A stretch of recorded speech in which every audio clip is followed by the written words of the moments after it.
So yun guys, mga kapisto, so mayroon pala tayong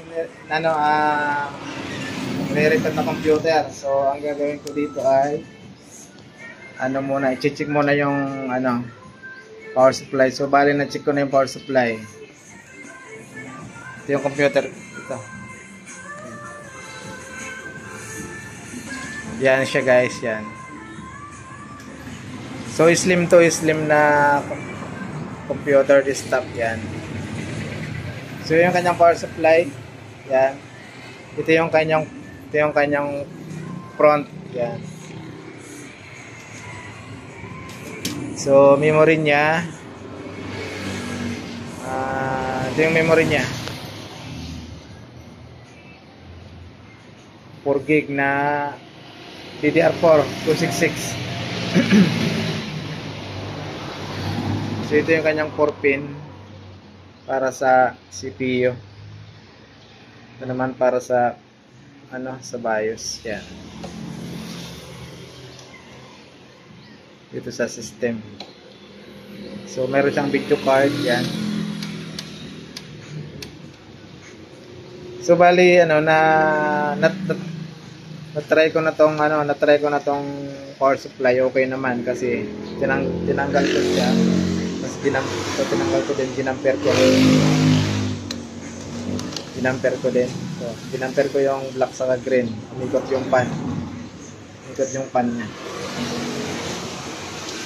So ngayon, hindi pa rin umiilaw tong power. Ayan, dapat umilaw yung kulay green pagka may 5 volts. So bali so wala pa rin siyang power. Tatanggalin ko nga itong mga SATA cable. Yan. Ito naman.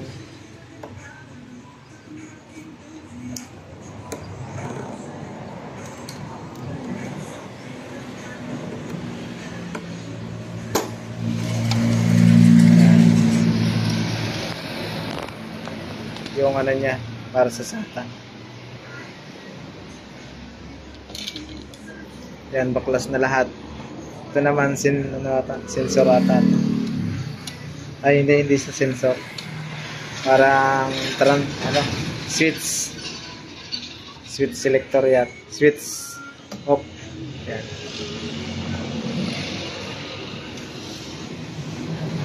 Yan.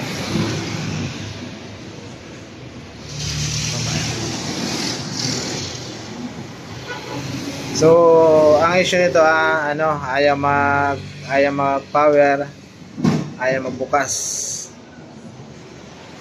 So, na-try natin yung power supply, okay naman. So, yung switch button niya, ito siya. Naka-built in. Yan, button.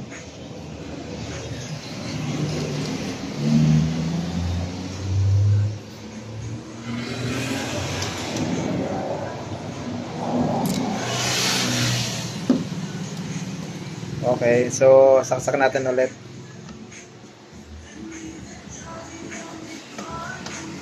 Yan, try natin ulit.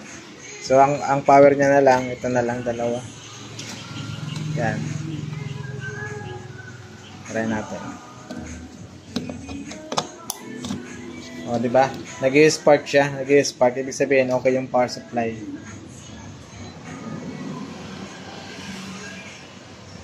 So wala siyang indicator light Wala siyang indicator light dito.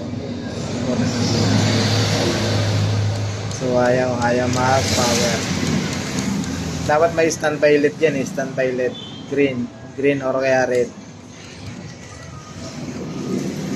So ang gagawin natin, iahang natin yung video card kasi baka mamaya shorted.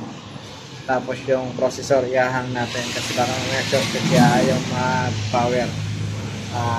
Lang yan, findings kailangan kasi marami kasing process pagka walang power yung board. Pag okay naman yung power supply, so marami kang